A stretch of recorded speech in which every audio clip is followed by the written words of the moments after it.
입니다. 20분 쓰시면 될 것 같고요. 네. 아, 네. 이게 지금 민정님 모니터가 와이드 모니터라서 레드박스가 있는 거라서 이게 안 됩니다. 이게 지금.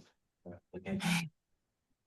네, 그럼 시작하도록 하겠습니다. 네, 오늘 제가 발표할 주제는 저는 오늘 Towards Physical Plausibility라는 주제로 두 편의 논문을 가져왔고요. 최근에 뭐 엔비디아에서 비디오 제너레이션 모델을 뭐 리얼 월드 시뮬레이터로 사용하려는 시도도 있었고, 또 저희 연구실에 인바디드 AI에 관심 있는 분들도 좀 있는 것 같은데, 이제 그 인바디드 AI를 할 때 그 리얼 월드를 잘 이해하는 게 중요하기 때문에 뭐 관심 있는 분들이 좀 있을 거라고 생각을 해서 이 주제로 이제 두 편의 논문을 가져왔습니다. 이제 첫 번째 논문은 페이스 벤치라 그래가지고 이제 저희 일반적으로 사용하는 VLM 모델이 얼마나 물리 현상, 물리 월드, 네, 물리적 현상을 잘 이해하고 있는가를 평가를 하는 벤치마크를 제안을 하는 논문이고요. 이게 이제 방금 말씀드렸다시피 이제 어떤 환경이 주어졌을 때 그 환경에서 AI가 어떻게 동작을 해야 할지 판단을 해야 하는 그 인바디드 AI의 관점에서 그 입력으로 들어오는 이미지와 비디오에 들어있는 물리 현상을 이해하는 거는 이제 되게 필요한 기술입니다. 근데 이걸 이해를 하기 위해서 VLM 모델이 이제 대안으로 떠올랐는데 아직은 이제 VLM 모델이 좀 부족한 것 같다. 그래서 이 VLM 모델이 어느 정도까지 물리 현상을 잘 이해하고 있는가를 판단을 하는 게 이제 이 피스벤치에서 하고자 하는 부분이고요. 그리고 거기에서 좀 더 나아가서 이게 지금 부족한 부분이 어떤 부분이 부족하니까 이 능력을 개선을 하기 위해서 이 논문에서는 이제 에이전트라는 제로샷 방법론을 제안을 하게 됩니다. 그래서 요거를 적용을 했더니 VLM이 좀 입력으로 들어오는 이미지와 비디오의 물리 현상을 더 잘 이해를 하더라라는 게 이제 전체적인 개론이고요. 그래서 간단하게 여기서 적용한 방법론은 이제 뭐 방금 말씀드렸다시피 피스 에이전트라는 방법론을 제안을 했고 또 피스 벤치라는 벤치마크를 제안을 해서 뭐가 부족한지 평가하고 파악을 했고 이제 그 피스 벤치를 벤치마크용으로만 사용하는 게 아니라 파인 튜닝용으로도 사용을 해서 VLM 모델이 이제 물리 현상을 잘 이해하도록 했다. 네. 혹시 소리 들리시죠? 이거 어디 네, 잘 들려요. 여보세요? 아, 네네, 잘 들리시죠? 네. 그래서 요 피스 벤치가 는 이제 다음과 같이 생겼습니다. 그래서 어떤 비디오나 이미지 입력이 들어왔을 때 여기에서 일어날 수 있는 물리 현상을 크게 네 가지로 나누고 이 네 가지에 대해서 뭐 평균적으로 한 네 개의 옵션을 주고 이 중에서 정답을 선택하게 하는 식으로 이제 벤치마크를 구성했다고 이야기하고 있고요.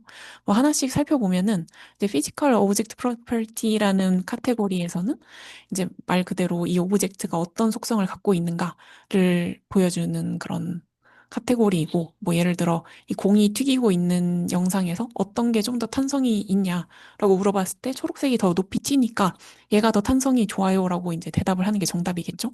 그리고 두 번째로 오브젝트 릴레이션십 같은 경우에는 이제 뭐 이런 사진이 주어졌을 때 이 티컵이랑 제일 가까운 게 뭐냐라고 물어봤을 때 아, 이 스푼이 제일 가깝습니다라고 대답을 하는 게 정답이니까 이제 상대적인 위치를 판단하는 질문이 있고 또 이제 씬 언더스탠딩이라 그래가지고 이 연속적인 사진이 주어졌을 때 구름이 오른쪽에서 왼쪽으로 이동하는 게 저희는 보이잖아요. 그래서 이게 지금 카메라가 어떻게 뷰 포인트가 움직이고 있는가라는 질문이 들어왔을 때 아, 이건 지금 구름이 왼쪽으로 움직이고 있으니까 카메라는 오른쪽으로 로테이션 하고 있습니다라고 대답을 하는 게 정답이라서 요렇게 대답을 해라라고 하는 벤치마크 예시입니다. 그리고 마지막으로 이제 피직스 베이스드 다이나믹스는 이제 뭐 요 차가 지금 이렇게 달려가고 있는데 어떤 큐브랑 충돌할 것 같냐라고 하면 이제 레드 큐브를 정답으로 내뱉는 그런 형태의 벤치마크라고 보시면 될 것 같고요.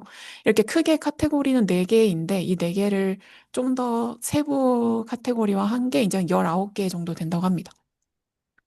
그래서 뭐 다른 벤치마크들이랑 비교했을 때 다른 벤치마크들에서는 이제 다루지 않고 있던 그런 많은 물리 현상들을 자기 본인들의 음, 벤치마크에서는 다루고 있다. 뭐 수량이 다른 벤치마크보다 뭐 압도적으로 많거나 하진 않지만 굉장히 다양한 물리 현상을 다루고 있다는 점에서 의미가 있는 벤치마크이고 이제 이 벤치마크를 이용해서 75개의 VLM 모델을 평가했다고 이야기하고 있습니다.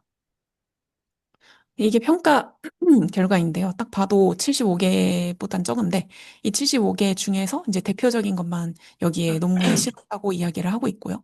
이 벤치마크를 이용해서 휴먼한테 질문을 하고 대답을 해라라고 했을 때, 이 큰 대분류 4개에서 이제 휴먼은 이제 뭐 거의 평균 95점 이상의 높은 고득점을 획득을 했고, 이제 이제 VLM 모델마다마다 이제 평가를 했을 때는, 이제 요 이미지 VLM은 이미지만 입력으로 받는 VLM, 그다음에 비디오 VLM은 비디오만 입력으로 받는 VLM, 그리고 제너럴 VLM이랑 뭐 인터리브드 데이터는 뭐 이미지랑 비디오, 텍스트를 인터리빙해서 입력으로 받을 수 있는 제너럴한 VLM을 이렇게 세 가지로 카테고라이즈를 한 다음에 요거를 본인들이 제안한 피즈벤치에서 어떤 점수를 얻는가를 이제 평가를 한 건데요. 뭐 각 카테고리마다 지금 이제 제일 잘했다고 한 거에 금메달을 달아놓은 건데, 제일 잘했다고 하지만 여전히 사람 휴먼 퍼포먼스와 비교해서는 상당한 갭이 있다는 걸 알 수 있고요. 이제 제너럴 VLM 기준으로 봤을 때 이제 GPT-4가 제일 압도적인 성능을 보이고 있다라고 이야기하고 있습니다. 오른쪽이 이제 이 VLM 방법론들이랑 이제 저자들이 제안한 벤치마크 카테고리마다 어느 정도의 성능을 보이는지 비주얼라이즈를 한 건데, 이제 뭐 GPT-4가 제일 잘한다고 하지만 뭐 여전히 요 뷰 포인트라던가 이제 요 초록색이 어떻게 치우지? 이 초록색이 그 뭐 필신 언더스탠딩에 대응되는 카테고리들이고, 이 파란색이 이제 피직스 베이스 다이나믹스에 대응되는 부분들인데, 이제 요런 부분들이 좀 잘 못하더라. 이게 뭐 VLM 모델이 뭐건 간에 이제 다 파란색으로 이제 거의 전멸한 거를 볼 수 있죠. 네. 그래서 요걸 뭐 다이어그램으로 표현을 한 건데, 뭐 여기서도 마찬가지로 요런 카테고리들 뷰포인트 앞에서 봤던 것들이 이제 잘 못하는 거를 이제 시각화를 해서 한 번 더 보여준 거고, 그리고 이제 전체적으로 VLM 모델들을 봤을 때, 이제 오픈 소스 모드, 클로즈드 소스 모델들이 이제 위쪽에 노란색으로 표현이 된 거고, 오픈 소스드 VLM 모델들이 아래쪽에 파란색으로 표현이 된 건데, 이제 클로즈드 모델들이 아무래도 좀 더 이제 똑같은 피스 벤치로 평가를 했을 때 평균적으로 더 잘하더라라는 거를 일단 보실 수 있습니다. 근데 예외적으로 클로드는 클로즈인데도 못하더라. 약간 뭐 그런 얘기도 있었고요. 그럼 도대체 왜 이렇게 못하냐라고 했을 때 이제 저자들은 세 가지를 이야기를 하고 있는데요. 이제 요 코릴레이션 네, 코릴레이션 맵을 봤을 때 이제 여기에 있는 제 마우스는 보이시나요, 혹시? 네. 아, 네네. 여기에 있는 것들이 이제 그 일반적인 VLM을 평가할 때 사용되는 벤치마크들이고, 그다음에 요 오른쪽에 있는 네 개가 이제 저자들이 제안한 피스벤치의 네 가지 카테고리들인데, 그, 일반적인 VLM을 평가할 때는 보통 VQA 벤치마크를 사용을 하는데, 이 VQA 벤치마크들에서 높은 점수를 받았던 것들이 이제 저자들이 제안한 피스 벤치에서 높은 점수를 받지 않더라. 그러니까 애초에 이제 VLM을 학습하거나 평가할 때 사용했던 그 문제 정의 자체가 이제 피지컬 월드 언더스탠딩과는 맞지 않다라는 이제 이야기를 첫 번째로 하고 있고요.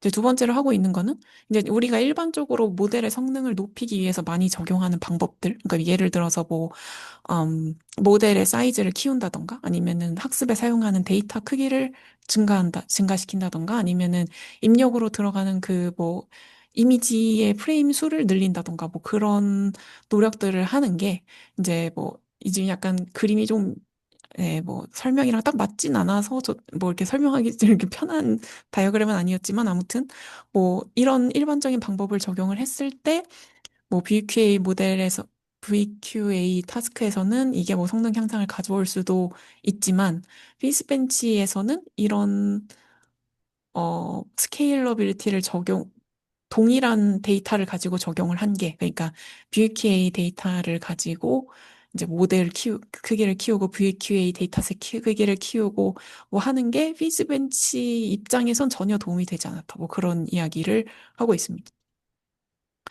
그럼, 그럼 도대체 이렇게 뭘 그렇게 못하냐를 좀 더 파악을 해보기 위해서 이제 저자들이 이제 피즈벤치에 들어있는 질문 중에 뭐 한 200개 정도를 추려가지고 그 200개에 대해서 그 설문을 한 사람들한테 얘네들이 왜 이 질문에 대답을 못한 것 같냐라는 질문을 했대요. 그랬을 때 이제 제일 많은 어 이제 비중, 요 분홍색이랑 노란색의 비중을 차지했던 게 첫 번째가 perceptual error. 이 VLM 모델 자체가 입력으로 들어온 비디오랑 이미지를 아예 이해를 못하는 것 같다. 이 이미지에 뭐가 있고 뭐 이제 퍼셉션 자체를 잘 못하는 것 같다라는 게 이제 첫 번째였고, 이제 두 번째가 lack of knowledge라 그래가지고 뭐 입력 비디오랑 이미지에 뭐가 있는지는 아는 것 같은데 이게 물리적으로 어떻게 동작해야 되는지를 VLM 모델이 잘 모르는 것 같다라고 이렇게 크게 요 두 가지를 VLM 모델이 잘 못하는 이유로 꼽았다고 합니다. 그래서 이제 저자들은 그럼 이거 두 개를 못하니까 우린 이 두 개를 해결하면 되겠구나라고 해서 이제 제안을 한 게 피즈 에이전트라는 방법이고요. 방금 앞에서 말씀드렸듯이 뭐 펄셉션을 잘 못하는 것 같아요. 그러면 펄셉션 정보를 추가로 넣어주자 해서 이제 요 이미지 입력이 주어졌을 때 이 이미지에서 월드 파운데이션 모델, 비전 월드 파운데이션 모델들을 이용을 해가지고 펄셉션 정보를 추가적으로 뽑아서 입력으로 넣어주는 거예요. 그리고 이제 또 이제 문제로 제기됐던 거 두 번째가 얘가 아예 여기에 적용되는 물리 법칙 자체를 모르는 것 같아요라는 게 또 있었으니까 그러면은 이제 이 질문에서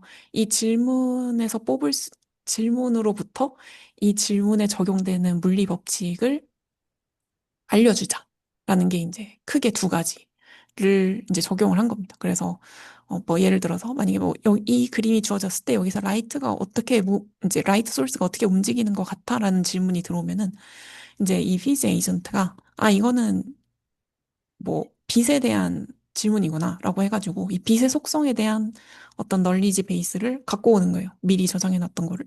그래서 뭐 빛은 뭐 빛의 라이트 소스랑 반대로 그림자가 움직인다라는 어떤 우리는 이미 알고 있는 어떤 널리지라던가 아니면 라이트 소스가 가까워지면 이미지가 밝아진다라는 그런 우리가 이미 알고 있는 널리지를 이렇게 갖고 오고, 이 널리지랑, 그 다음에 이제 이 이미지로부터 추출한 뎁스 정보, 뭐 세그멘테이션 정보, 그 다음에 바운딩 박스 정보를 이제 융합을 한 다음에 이 융합된 정보를 체인 오브 서치를 통해서 이제 리즈닝을 하는 거죠. 요 체인 오브 서치에서 하는 거는 뭐, 어, 지금 그림자가 이렇게 움직이니까 빛이 이렇게 움직일 거야. 라는 어떤 대답에 대응되는 부분이랑 반대로 빛이 이렇게 움직이니까 그림자가 이렇게 움직일 거야라고 이제 반대로 한 번 더 생각해보는 어떤 베리피케이션 과정이 이 COT에 포함이 되어 있다고 합니다.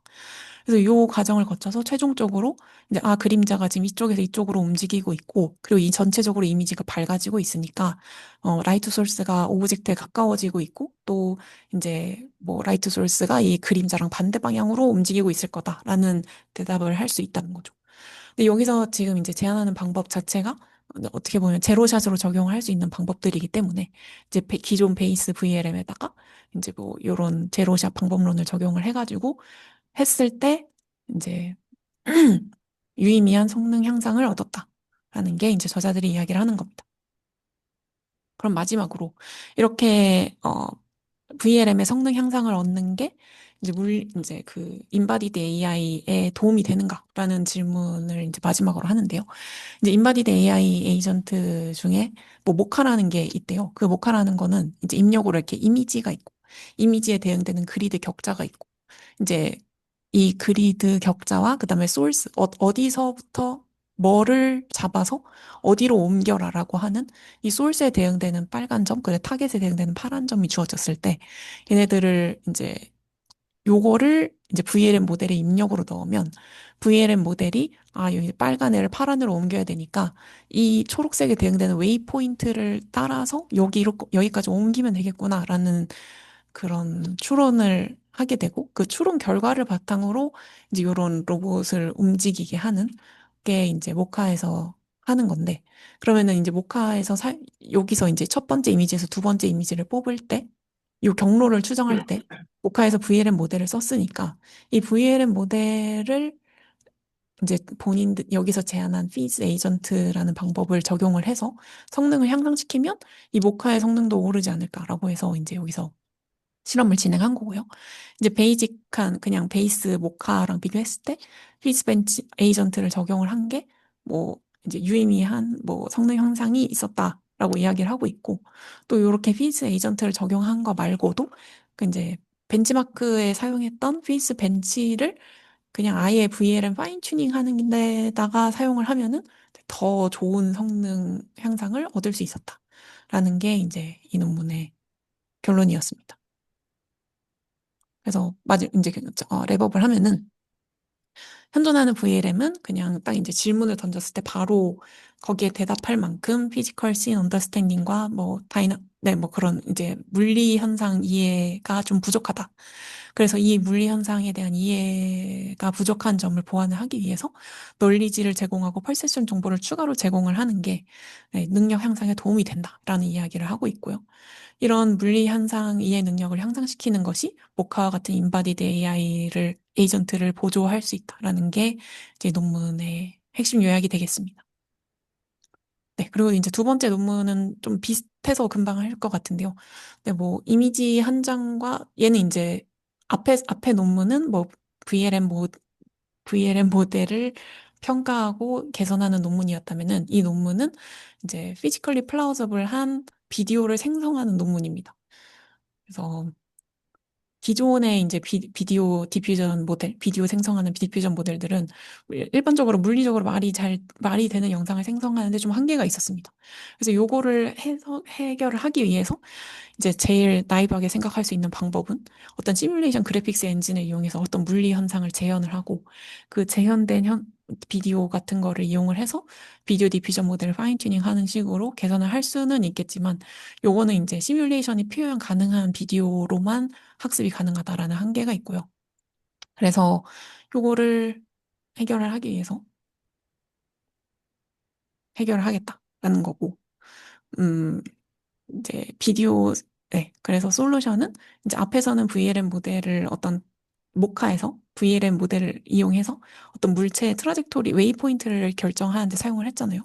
여기서는 똑같이 이제 경로를 추정을 하고 그 경로를 따라서 움직이는 비디오를 만들겠다라는 게 이제 핵심 접근법입니다. 그래서 이제 입력과 출력을 한 번 더 정의를 하자면 이미지 한 장이랑 그 이미지 한 장이 물리적으로 어떻게 움직였으면 좋겠다라는 텍스트가 주어졌을 때 그 텍스트를 반영한 물리적으로 말이 되는 비디오를 생성을 하는 게 VLI BP에서 논문에서 하고자 하는 타스크입니다. 그래서 뭐 결과부터 보여드리면 뭐 이런 식으로 이제 이게 다 비디오 모델이 생성을 한 비디오인데요.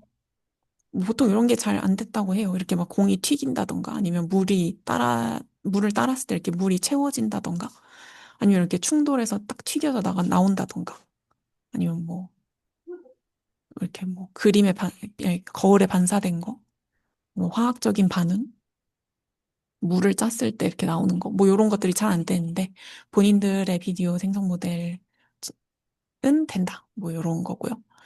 그래서 이제 전체적인 파이프라인은 입력으로 말씀드렸다시피 앞에서 이제 입력으로 이미지 한 장이랑 우든 볼이 아이런 큐브랑 충돌을 한다라는 프롬프트가 주어지면 저희는 이걸 상상을 할 수가 있죠. 이 나무 공이 여기 충돌해서 튀겨서 나가서 뒤로 간다라는 거를 상상을 할 수 있는데 그 경로를 VLM한테 맡기는 거예요. 그래서 이 공이 요 경로로 이렇게 이동을 한다. 그래서 네.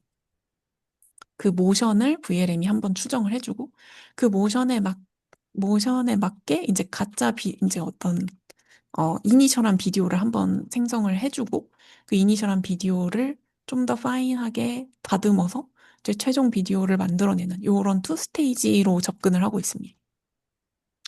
이제 첫 번째, 이제 방금 보여드렸던 오버뷰가 지금 오른쪽 위에 보여지고 있는 거고요. 지금 이 슬라이드는 요 파란색에 대응되는 부분인데, 요게 이제 뭐 거의 똑같아요. 앞에서 봤던 피스 벤치에서 접근한 거랑 되게 비슷한데, 어, 우리가 질문을 했을 때, 요 두 개의 공이 뭐 충돌을 했다라는 질문을 했을 때, 여기에 어떤 물리 법칙이 적용이 됐는가를 판단하는 거는 LLM한테 맡기고, 그러면 이제 요 LLM이 이제, 여기에 적용된 물리 법칙은 모멘텀 컨설베이션이야 라고 이제 대답을 해주죠.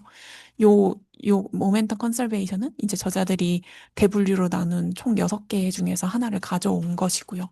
그래서 요 물리 법칙에 기반해서 네, 판단을 할 수 있게끔 어떤 널리지를 먼저 가져옵니다. 그리고 이제 똑같이 이제 앞에서 했던 거랑 거의 비슷한데 이제 이미지에서 이제 뭐 어디에 공이 있고 어디에 뭐 아이런 큐브가 있는지를 판단하는 거는 이제 그라운딩 셈 같은 어떤 비전 파운데이션 모델이 수행을 해주고요. 그래서 이런 비주얼 인포메이션은 그라운딩 셈이 해준다. 그래서 이렇게 이제 갖고 온 정보들을 바탕으로 COT를 통해서 어, 이 나무 큐브가 어떤 경로를 따라서 움직일 거고 얘는 어떤 경로를 따라서 움직일 거다라는 거를 이제 VLM이 이렇게 생성을 해주게 됩니다. 요게 이제 각각의 오브젝트가 어떻게 움직일지를 바운딩 박스로 표현을 한 거고요. 네. 그래서 요 중간 단계별로 이제 뭐 네, 비슷한 과정을 거쳐서 하는데 뭐 요거는 일단 시간 관계상 생략하겠습니다. 네. 그래서 요렇게 생성한 모션 트래젝토리가 있다고 했을 때, 요 모션 바운딩 박스를 저희가 이미 갖고 있으니까, 요 첫 번째 프레임에서 요 오브젝트에 대응되는 바운딩 박스를 떼고, 그 떼낸 바운딩 박스를 요 트래젝토리를 따라서 이렇게 그냥 붙여 넣은 되게 나이브한 비디오를 하나 만들어요. 여기 자세히 보면 여기 우든 볼 근처에 네모 박스가 있는 거를 보실 수 있는데, 네. 이렇게 나이브하게 만든 게 있고, 요 나이브하게 만든 비디오에서 옵티컬 플로우를 뽑아가지고, 이제 이 옵티컬 플로우와 요런 이니셜한 비디오 생성 결과가 있으면 이 옵티컬 플로우로 어떻게 이제 노이즈를 마핑을 해서 좀 더 이렇게 개선된 비디오를 만들어내는 그런 논문이 이미 있거든요. 그게 이제 Go with the Flow라는 논문인데 요걸 그냥 가져와서 개선을 했다. 사실상 이제 요 부분은 이제 외부의 것을 차용한 것이죠. 네. 그래서 요게 끝입니다. 그래서 이제 저자들이 제안한 방법은 이제 첫 번째 프레임이랑 여기서 이제 뭐 요 주스를 따른다라는 어떤 프롬프트가 주어졌을 때 아워스 방법은 이제 주스가 이렇게 따라져 가면서 여기 채워진 주스가 이렇게 줄어들고 컵에 있는 게 늘어나는 걸 잘 반영을 하는데 나머지 비디오 생성 방법론들은 그런 뭐 줄어드는 걸 잘 표현을 못한다던가 아니면은 컵에 차오르는 걸 잘 표현을 못하더라라는 이야기를 하고 있습니다. 네, 뭐, 그래서 뭐 성능 좋았다. 근데 이제 제가 생각했을 때 이 방법론은 굉장히 한계가 명확하다고 생각이 되는 게 이제 전체적으로 성능이 좋았는데, 옵틱스 쪽 빼고는 나머지가 좋았고 그 이유가 이제 물리 법칙을 바운딩 박스의 트라젝토리로 표현할 수 있는 것만 이제 비디오 생성할 때 도움을 받을 수 있기 때문에 이제 옵틱스 같이 뭐 그런 바운딩 박스에 도움을 받을 수 없는 물리적 현상 같은 경우에는 뭐 성능 향상이 그렇게 크지 않았다라고 이야기하고 있습니다. 옵틱스가 뭐였죠? 광학 어떤 빛에 관련된 그림자 뭐 이런 거이신가요? 뭐 저는 그러니까 자세한 예시는 저도 찾아보지 못했는데 약간 굴절 뭐 이런 거 아닐까요? 그러니까 뭐 무지개나 뭐 이렇게 저도 잘은 자세히 모르겠습니다. 네. 네, 그래서 뭐 이제 저자들이 사용한 VLM 플래너를 사용을 하고 안 하고가 이제 엄청난 성능 차이를 보였다라는 걸 이야기를 하고 있고요. 그래서 마지 이제 랩업을 하자면은 VLM의 경로나 어떤 크기 예측 능력을 이제 저희 물리적인 현상을 반영한 비디오 생성에 활용할 수 있다라는 게 이제 테이크홈 메시지일 것 같고 한계는 방금 말씀드렸던 것처럼 바운딩 박스로 모델링 할 수 있는 물리적 이벤트는 표현에는 한계가 있다. 뭐 고체를 파쇄한다던가 기체를 고체화한다던가 뭐 이런 거는 이제 한계가 있다고 합니다. 그리고 트라젝토리 자체가 2D에서 표현된 거기 때문에 3D 공간에 대한 이해가 부족하고요. 그다음 옵티컬 플로우가 작은 물체에서 추정하는 게 좀 어렵기 때문에 요게 성능에 영향을 줬다라고 이야기를 하고 있습니다. 네, 일단 저는 제가 준비한 발표는 여기까지입니다. 네, 안녕하세요. 혹시 바로 이어서 하면 될까요? 혹시 들리실까요? 네, 네, 들립니다. 네, 근데 그, 민정 그 저기 3D는 저는 근데 이게 좀 약간 월드 모델링이 피지컬 뭐 보시기 근데 제가 소리가 좀 작게 들리는데 잠시만요. 아, 소리를. 잠시만요. 저쪽에서 마이크 막 계속 동가요. 네네, 그러니까 호주님 목소리는 잘 들리는데 교수님 목소리가 좀 작게 들려서요. 목소리도 한번 잘 들리시죠? 아, 지금 잘 들립니다. 이게 월드 모델이니 막 이런 거가 이게 기본적으로 사람이 월드 모델이라고 그러니까 세상을 이해하는 어떤 방법이나 저희가 자라면 이렇게 자라오면서 이렇게 세상을 좀 이렇게 배우는 방식은 저희 사람의 센서는 기본적으로 스테레오 카메라잖아요. 네네. 그러니까 뭐 풀 3D나 뭐 이런 것까지는 아니더라도 사실 저는 이런 월드 모델이랄까 이런 거가 기본적으로 단한 카메라라고 해야 되나? 이게 뎁스 정보를 전혀 알 수 없는 좀 그런 모델로 이게 좀 근본적으로 해결이 될 수 있는 건가 그런 생각도 좀 들더라고요. 물론 뭐 음, 단 카메라로 찍은 여러 가지 이미지나 비디오가 비디오를 잘 배웠으면 거기서 뭐 내부적으로는 뎁스 에스티메이션이나 이런 것도 좀 잘 할 수도 있을 수 있지만 네네. 근데 하여튼 좀 단한 카메라로 인퍼런스도 좀 그렇게만 하는 게 조금 이상한 것 같은 생각이 좀 들었어요. 뭐, 그거를 좀 이제 극복을 하려고 이 피스 에이전트 방법론에서 뎁스를 추정한 거를 이제 추가로 넣어준 게 아닌가 싶기는 한데, 아, 음, 그랬군요. 이게 근데 네네. 이 모델은 이거는 벤치마크 데이터셋 이외에 뭐를 어떻게 한 거라 그랬죠? 아, 요거는 이제 뭐, 벤치마크 성능 개선을 하기 위해 두 가지를 제안을 했는데, 이 벤치마크 자체를 학습 데이터로 사용을 했더니 좋아졌더라는 게 하나 있었고, 두 번째는 이제 뭐랄까, 어떤 물리와 관련된 질문에 대답을 하기 위해서, 어, 입력 비디오로부터 월드 파운데이션 모델의 그 퍼셉션 결과를 추가적으로 활용하는 거 하나랑, 그 다음에 질문에 포함된 물리 법칙 자체를 얘한테 알려주는 거. 널리지 메모리에 담아놨다가 네, 알려주는 요 두 가지를 하는데, 저 뎁스나 쌤 결과는 어떻게 활용해요?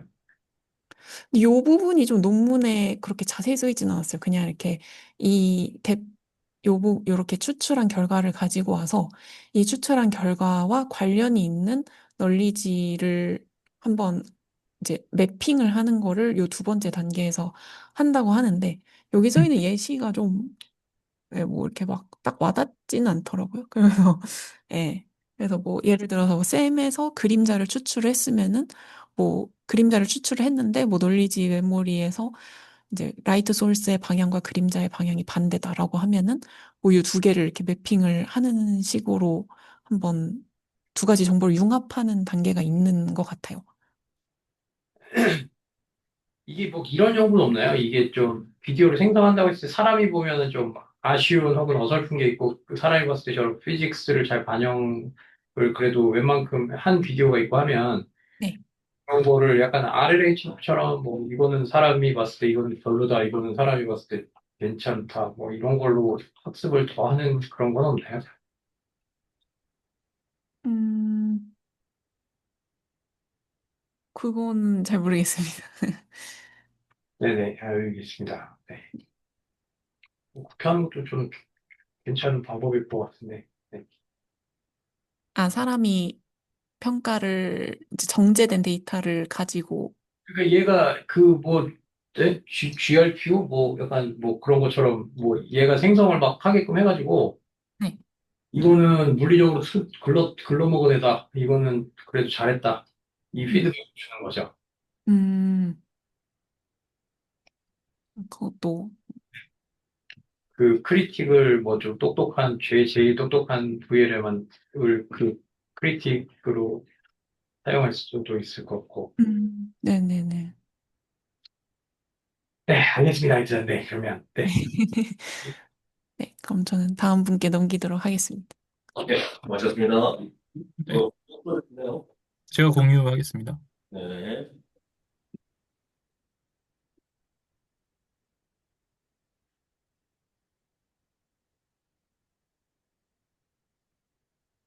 보이실까요? 화면 보이실까요? 혹시? 네, 잘 보이는데 이것도 레드박스 같은 되는데 이유는 모르겠군요, 이게. 네, 일단은 진행하겠습니다. 네네. 안녕하세요. 저는 주재우수 연구실의 박사과정 박준호입니다. 어, 요즘에 최근에 랩셈이나 주제가 약간 조금 연구실 구성원들한테 좀 많이 도움이 되는 주제를 고르도록 유도를 하고 있어서 뭐 저야 뭐 항상 조금 마이너한 주제를 하다 보니까 사실 좀 주제 선택하는 데 있어서 항상 조금 고민이 많이 되긴 하는데요. 그래서 이번에 조금 골라본 주제는 일단은 최근에 이제 그 포지션 페이퍼 트랙이라고 새로운 트랙이 생겨서 이게 제가 알기로는 작년에 이제 ICML 2024부터 그리고 올해 2025 그다음에 뉴리스 2025에서 이제 이 트랙이 계속 유지가 되면서 그 페이퍼를 받고 있더라고요. 그래서 사실 이 포지션 페이퍼라는 게 조금 어떤 저희가 기존 페이퍼 트랙에서는 다루지 못했던 좀 윤리적 이슈나 어떤 모델들의 이제 사회적 영향 같은 것들 그리고 어떤 시급하게 조금 다뤄야 될 문제들을 어떻게 뭐 좀 콘크리트한 이렇게 뭐 결과나 뭔가 메서드가 없더라도 뭔가 방향성 자체를 좀 논의하는 측면에서 좀 페이퍼를 받는 것 같더라고요. 그래서 여기서 이 올해 ICM의 2025에서 나왔던 포지션 페이퍼들 중에서 그 오라를 받았던 페이퍼 두 개를 좀 골라봤고요. 사실 이거를 좀 저도 읽어보니까 그 여기서 뭔가 이제 문제의 시급성 같은 경우는 조금 공감이 많이 되는데 그 솔루션 같은 경우에는 굉장히 조금 저게 진짜 좀 좋은 솔루션 맞나? 좀 그런 의문들이 되게 많이 들긴 하더라고요. 근데 이제 그럼에도 불구하고 이게 오라를 받았다는 얘기는 어쨌든 포지션 페이퍼 트랙의 성격과 그 다음에 문제의 시급성 그리고 좀 현실적으로 좀 실행해 볼 수 있는 뭐 그런 점들 때문에 좀 좋은 점수 받고 있는 것 같다는 생각이 들었고요. 그걸 좀 감안해서 좀 들어주시는 게 아마 좋지 않을까 생각이 좀 듭니다.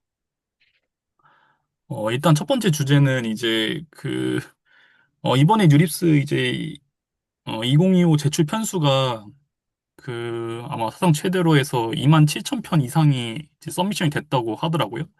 그래서 아래에 있는 플롯은 이제 이 논문이 이제 ICMA 2025에 출판됐기 때문에 사실 이번에 제출된 뉴리스 편수는 모르고 있어요. 근데 이제 제가 그거를 따로 그냥 화살표를 좀 그려보니까 이제 이게 얼마나 조금 가파르게 그리고 엄청 많이 증가했는지 이런 것들이 좀 체감이 되긴 하더라고요. 그래서 굉장히 지금 흔히 말하는 저희가 말하는 탑티어 컨퍼런스의 논문 서미션 자체 수가 굉장히 크게 증가하고 있는 상황이다.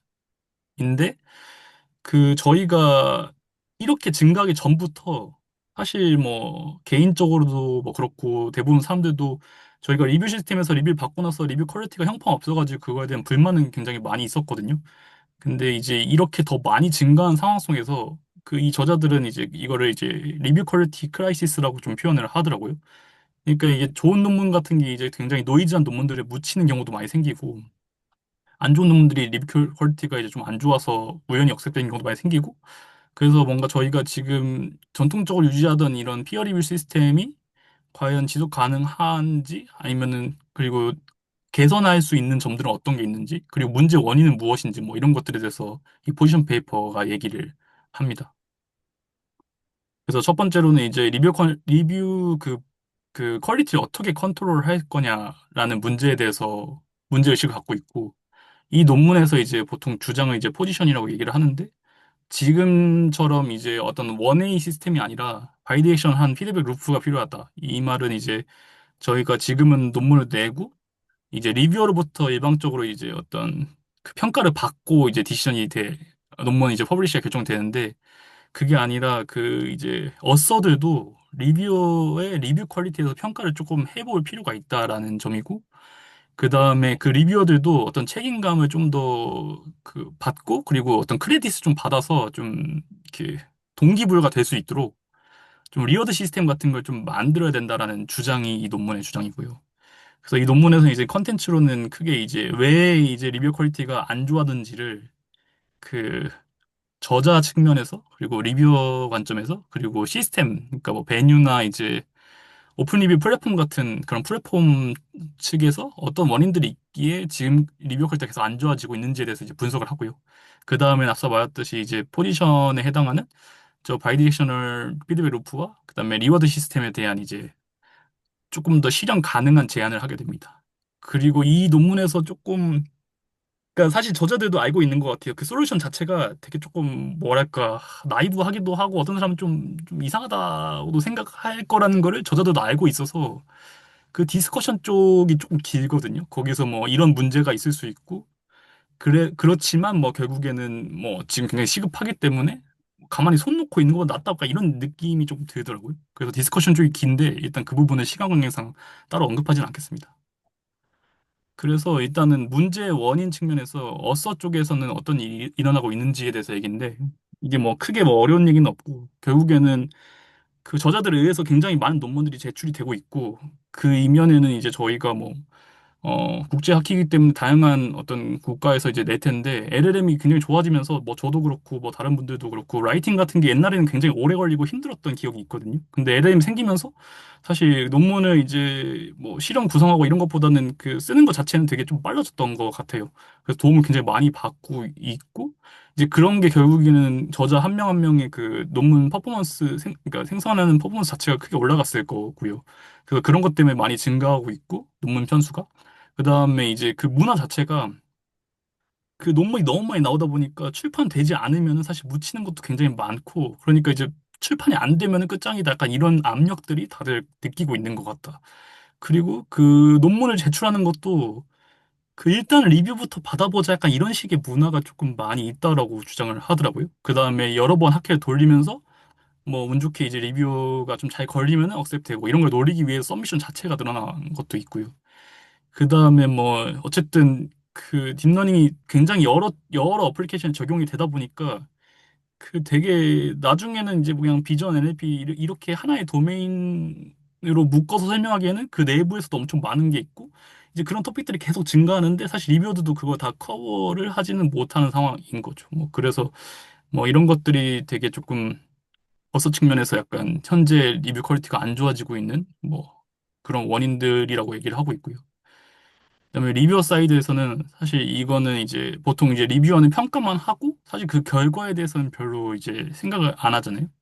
근데 이제 어싸 입장에서는 굉장히 그 결과 하나하나에 그 본인의 약간 어떤 커리어나 뭐 그런 게 결정이 되기 때문에 그 파워 자체가 조금 이제 임밸런스 하다는 얘기이고, 리뷰어는 그렇기 때문에 별로 이렇게 책임감 없이 하는 경우가 생기기도 하고요. 그 다음에 뭐 리뷰 자체도 이렇게 사실 뭐 크게 공을 들여서 이렇게 피드백을 주는 것보다는 그냥 대충 하고 그냥 넘기는 경우 많고, 그게 또 LLM인 제너레이트 리뷰가 되다 보니까 LLM을 적당히 리뷰한 다음에 그걸 좀 고쳐서 내는 경우도 많고, 결국 이런 것들도 뭐 사실 본인들 자체도 그 리뷰어이지만 동시에 이제 어서이기 때문에 그런 좀 부담감에서 이런 현상이 더 많이 일어난다고도 좀 얘기를 하고 있고요. 그리고 뭐 인센티브가 없기 때문에 뭐 결국에는 뭐 사람이 인센티브가 없는 활동에 대해서 뭐 크게 뭐 신경을 안 쓸 가능성도 큰 거라고 생각이 됩니다. 뭐 사실 이게 뭐 조금 약간 좀 불편한 진실인 것 같긴 한데, 어쨌든 이게 조금 저는 읽으면서 조금 많이 공감이 되는 내용들이 많았고요. 그리고 시스템 사이드에서는 결국에 이런 학회들이 뭐 굉장히 좀 그러니까 이런 트렌드가 빨리 바뀌는 거에 비해서 학회들은 어쨌든 시스템을 고치기 위해서는 어떤 그러니까 어떤 자본도 좀 필요할 것이고, 그리고 애초에 학회가 뭔가 조금 자발적인 그런 거에 의존을 하는 게 있었는데, 이제 그런 거에 너무 의존을 하거나 아니면은 뭐 리뷰어에 대한 이제 어떤 인센티브 같은 걸 전혀 고려하지 않았었고, 사실 고려하는 게 없진 않긴 한 게, 저희가 이제 학회에서 보면은 리뷰어 잘하면은 이제 뭐 베스트 리뷰 어워드 같은 것도 하긴 하잖아요. 근데 그런 걸 하는 거에 비해서 사실 그게 노출이 얼마나 잘 되는지는 모르겠다가 이 저자들의 얘기인 거고요. 사실 뭐 어떤 페이지 하나에 그냥 이름만 쭉 나열해가지고 리뷰어 도움 줬다 뭐 이런 걸 본 적은 있는데, 사실 뭐 그거를 뭐 사람들이 뭐 크게 보거나 관심을 갖거나 뭐 본인의 어떤 CV로서 좀 크게 관심을 가지지는 않는 것 같아서 어떤 그런 비지빌리티도 좀 낮는 것 같고, 결국에 뭐 어떤 리워드가 없고, 그 다음에 이제 리뷰어가 이제 리뷰한 거에 대해서 그 롱텀이나 숏텀에서 뭔가 리뷰어 퀄리티, 이 사람이 어떤 리뷰를 해왔는가 뭐 이런 트래킹 자체도 전혀 이렇게 준비가 안 되어 있다, 뭐 이런 지적들이 시스템 쪽 사이드에서 나온 지적들이고, 그래서 이 논문 저자들은 이제 하는 게, 어차피 이런 게 이제 뭐 그 누구나 사실 이게 문제 자체는 좀 분명한 것 같은데, 사실 해결책이 조금 뭐 여러 측면에서 좀 단점도 많고 뭐 정답이 없는 문제에 가깝다 보니까 사실 이거를 뭐 뭐 좀 쉽지가 않은 문제인데 거기에 대해서 이제 이 사람들도 그걸 인지하고 있고 그 다음에 뭐 돈으로 다 때려박아서 될 수 있는 문제도 아니다 보니까 어느 정도 지금 시스템에서 어떻게 현실적으로 최소한의 비용만을 가지고 바꿀 수 있는가에 대해서 좀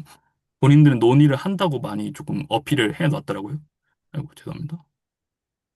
그래서 일반적으로 지금 보면은 A 쪽 그 사이클이 이제 A 쪽 흐름이 이제 저희가 보통 겪는 더블 블라인드 피어 리뷰 시스템인데 페이퍼 제출하고 그거는 이제 컨퍼런스에서 그 페이퍼를 이제 리뷰어드가 매칭을 해주겠죠. 그래서 리뷰어가 리뷰를 하고 그다음에 리뷰가 공개되면은 거기서 디스커션하고 최종 결정이 나는데 이 저자들은 아까 말했듯이 이런 유니디렉셔널한 평가가 아니라 어서드도 리뷰 퀄리티를 위해서 리뷰를 평가하는 걸 해야 한다는 거거든요. 근데 사실 이 얘기 들었을 때 그게 보통 지금까지 쉽지 않았던 이유 중 하나는 당연히 자기가 이제 리뷰를 이제 받는 입장에서 나한테 부정적인 리뷰가 나왔는데 그게 이제 감정적으로 그 리뷰어에 대해서 좋은 뭔가 주기가 힘들 수가 있잖아요. 사실 뭐 이거를 뭐 논문을 이렇게 뭐 어떤 컨선이나 이제 문제 지적을 했는데 얘가 논문을 이해 못해서 이렇게 이런 지적을 준 것 같다라고 생각하는 사람도 많을 수 있고 그래서 그거에 대한 이제 어떤 복수 심리로 리뷰어를 평가한 게 있으면은 뭐 점수를 안 좋게 줄 수도 있을 거고 이제 그런 것들이 좀 문제가 되는데 그래서 얘네가 조금 생각하는 방법은 그 리뷰를 공개할 때 이제 크게는 좀 두 가지로 나눠서 이제 공개를 하자는 게 하나의 포인트이고요. 그래서 주로 어떤 논문을 썼는지 서머리와 스트렝스 쪽을 먼저 공개를 하고 그때 이제 리뷰어가 이제 그 어서가 이제 그거를 보고 이 리뷰 퀄리티가 어쩐 데서 평가를 한 다음에 그 다음에 조금 부정적인 얘기가 나올 수 있는 컨선이나 위크니스 쪽을 그 다음에 공개를 하자라는 거고요. 그게 첫 번째로 이 바이디렉셔널한 평가를 위한 거고 그 다음에 아까 앞서서 말한 문제점 중에 LLM 제너레이트 된 리뷰가 너무 많다라는 게 있었는데 그래서 얘네들이 하는 말은 그 어차피 LLM 제너레이트 리뷰를 막거나 디텍션하는 방법들은 한계가 있기 때문에 그냥 애초에 학회 차원에서 LLM 제너레이트 리뷰를 어서한테 제공을 하자. 그 대신에 그거를 리뷰어한테는 보여주지 말자. 그렇게 되면 이 사람들이 기대하는 효과는 어쨌든 이미 LLM으로 제너레이트는 리뷰가 어서한테 가 있는 거를 알았기 때문에 내가 똑같이 LLM에서 보내게 되면은 사실 그게 그 비슷하거나 뭐 똑같은 얘기 나올 거를 좀 이렇게 좀 우려를 해서 그래서 LLM 사용 자체는 조금 더 뭐 줄지 않겠냐 뭐 이런 생각인 것 같더라고요. 그래서 여기서 이제 뭐 제한된 거는 그 평가를 위해서 그 리뷰 공개하는 순서를 조금 바꾸는 것과 그다음에 LLM 제너레이트 오토 리뷰를 계속 포함시키는 거 이거 두 가지를 얘기를 했었고요. 그 다음에는 이제 그 리워드 시스템 얘기인데 그럼 어떤 리워드를 주면 좋을 거냐 뭐 사실 뭐 돈이 무한하면은 뭐 돈을 주고 뭐 고용할 수 있고 뭐 그럴 텐데 그런 게 불가능하니까 조금 미니멀한 얘기처럼 느껴지긴 하더라고요.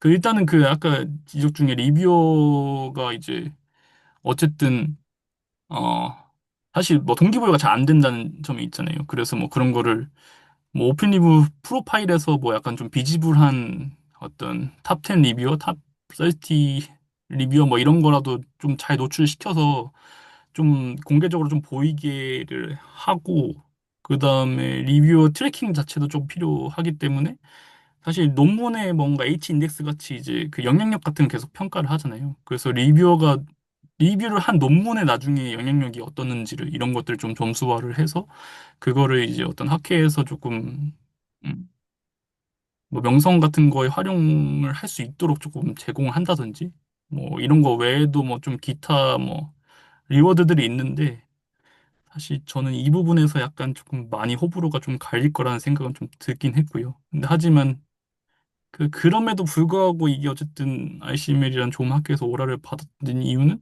이 문제 자체가 굉장히 긴급하고 시급하다는 거를 좀 인정을 받는 것 같고, 그리고 이게 뭐 좋은 어떤 이상적인 목표가 있고, 그거를 막 이렇게 굉장히 좀 복잡하게 좀 해결하는 것들이 있을 수 있는데, 이 시급성을 고려하면 당장 뭐라도 해서 조금 해결할 수 있는 거를 찾는 거가 뭐 이 논문에서도 그렇고, 그 다음에 최근에 조금 논문이 너무 많이 나오는데, 뭐 약간 사실 뭐 그거에 비해서 뭔가 현실적으로 쓸 수 있는 건 사실 많이 없는 그런 분위기가 좀 있는 것 같아요. 그래서 약간 좀 이렇게 좀 실용가능성 있고 해결책을 조금 현실 가능 해결책 제안한 논문들 좀 많이 기여를 받는 것 같다. 분위기가 있는 것 같다는 개인적으로 좀 생각을 하고요. 그리고 두 번째 논문은 이제 그 정치적 중립성이 불가능하고 그렇지만 그거를 이제 그러니까 완전 무결한 정치적 그 중립성은 불가능하고 근데 그거에 좀 근사하는 접근법들은 있다 약간 이런 주장인데 이게 제가 이쪽 도메인 이거 뭐 디바이어싱이나 뭐 페어니스 이쪽 분야에서 많이 좀 다루는 문제일 것 같은데 제가 이쪽 백그라운드 좀 약하긴 해가지고 이 백그라운드 정확하게 이해는 못 하는데 어쨌든 그 최근에 이제 LLM들한테는 이제 되게 많은 뭐 의견이나 뭐 어떤 정치적 견해 같은 걸 많이 물어볼 수가 있잖아요. 그리고 사실 뭐 유튜브 관련해서도 얘기가 나오던 게 그 지지자들이 자기네 쪽 지지하는 뭐 유튜브 많이 보면은 그런 것들이 실제로 그 개개인들의 어떤 의사결정을 더 강화하거나 아니면 안 좋은 쪽 극단으로 가거나 뭐 이런 것들이 있는데 LM도 뭔가 이렇게 사람들 LM과 소통을 많이 하고 뭐 견해를 묻고 뭐 그리고 LLM이 알게 모르게 이제 어떤 사상이나 뭐 정치적으로 조금 편향된 얘기를 계속 그 들려주면은 사람들도 그거에 영향을 받는다는 연구들도 되게 많이 있다고 하더라고요. 근데 이게 기술이 거의 나옴과 동시에 사실 이런 문제에 대한 것보다는 기술이 나오면 바로 이게 저희 그 생활에서 바로 쓰이는 어플리케이션이 되고 있는 상황이기 때문에 그래서 조금 이런 문제들이 좀 시급한데 이거를 완벽하게 정치적 중립을 유지하는 AI 모델을 만들려고 하는 거는 그 얘네들이 생각하기에는 조금 의미가 없는 문제의식 같다라고 얘기를 하는 것 같아요. 그래서 얘네가 이제 주장하는 그 포지션은 이제 뭔가 이렇게 그 절대적으로 완벽한 정치적 중립성을 가진 AI 모델을 만드는 거는 불가능하고 그게 그렇게 바람직하지도 않다. 그리고 그 대신에 그나마 조금 그거에 좀 그러니까 최대한 어떻게든 좀 중립성 있게 하려는 쪽으로 가는 게 좀 더 그 프랙티컬하고 노력할 가치가 있는 거다라는 얘기인 거고요. 그래서 얘네가 이제 약간 조금 그 논문 첫 도입부부터 약간 그 인문학적인 좀 얘기를 좀 많이를 하는데 뭐 철학 얘기를 좀 하는 것 같은데 그 정치적 중립성이라는 게 뭐 그 어떤 철학자들이 뭐 얘기를 많이 하고 보통 뭐 국가에 대해 국가가 뭐 어떤 특정한 교리를 뭐 우선하면 안 된다 뭐 이런 게 있었는데 사실 뭐 이게 뭐 저자들 말로는 AI 시스템 AI도 국가처럼 뭔가 그런 정의를 적용이 가능하다고 보고 그러면 저 견해에 따라서 이제 AI에서의 뭐 그 정치 중립성이 뭐냐를 이제 따져보면은 어떤 정치적 관점에 대해서 공정하게 다루고 뭐 특정 입장을 뭔가 편애하지 않고 근데 사용자한테 영향을 주는 유도하지 않는 거를 이제 의미한다라고 조금 정의를 하더라고요. 그래서 이런 게 이제 AI에서의 뭔가 정치 중립성이라는 거를 생각을 해 봤을 때 왜 이제 이 정치적 중립성이 AI에서 불가능한가?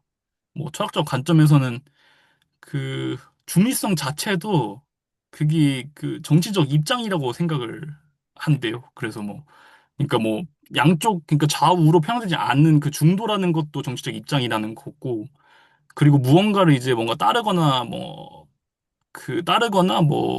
이렇게 추종하지 않는 거 그리고 뭐 행동하지 않는 것도 입장 표명의 한 형태가 되고 그리고 평가 자체가 좀 상대성과 주관성을 가진다고 보는 거거든요.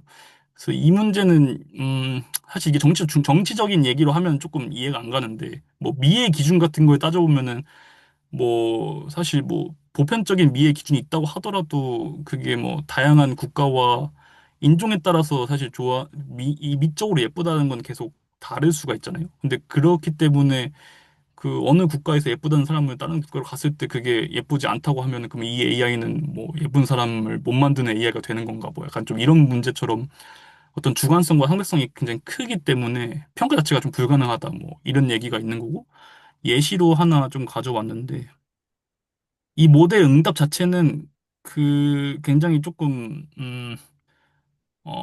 그러니까 여러 여러 측면에서 그거를 고려해가지고 굉장히 좀 중립적인 얘기를 했는데 그럼에도 불구하고 뭐 한쪽의 극단에 치우친 사용자들의 입장에서는 그게 약간 이렇게 그 편향적으로 해석될 가능성이 있다. 그러니까 뭐 이게 결국에는 과연 완벽한 완전한 어떤 중립성을 가진 모델이라는 게 있어도 저희도 모를 수도 있고 사실 달성 자체가 조금 불가능하지 않냐 이런 얘기를 하는 거고요. 그리고 기술적 관점에서는 어차피 저희가 쓴 데이터는 사실 트레인 데이터 자체에 바이어스가 있잖아요. 그리고 휴먼 피드백 RLHF도 결국에는 어떤 편향이 있을 수밖에 없고요. 그 다음에 어떤 모델 LM 같은 게 이제 평균 관점에서는 사실 중립적일 수 있는데 뭐 어떤 확률적으로는 어떤 바이어스 된 의견이 나올 수 있는 것도 존재할 수 있고요. 그래서 기술적 관점에서도 이게 뭐 불가능한 것 같다라고 주장을 하는 거고요. 그렇다면 우리가 그러면 이제 여기에 대해서 할 수 있는 게 뭐냐라는 건데요. 그거는 이제 완벽한 중립성을 못 하더라도 그냥 실현 가능한 정도를 이제 말하는 거를 좀 근사한다고 얘네가 표현을 하는 것 같은데 크게는 이제 세 가지 레벨에서 이제 그런 걸 해볼 수가 있다고 주장을 합니다. 일단은 단일 응답수 중에서 이제 정적 중립성을 제공할 수가 있고 시스템 레벨, 그러니까 모델 레벨에서 중립성을 제공할 수가 있고 그 다음에 이 모델 풀, 에코시스템 레벨에서 뭔가 할 수 있다는 얘기인데 각각에 대해서 좀 더 구체적으로 말씀드리면은 근데 20분 지금 지났는데 좀, 네, 빠르게 진행 부탁드립니다.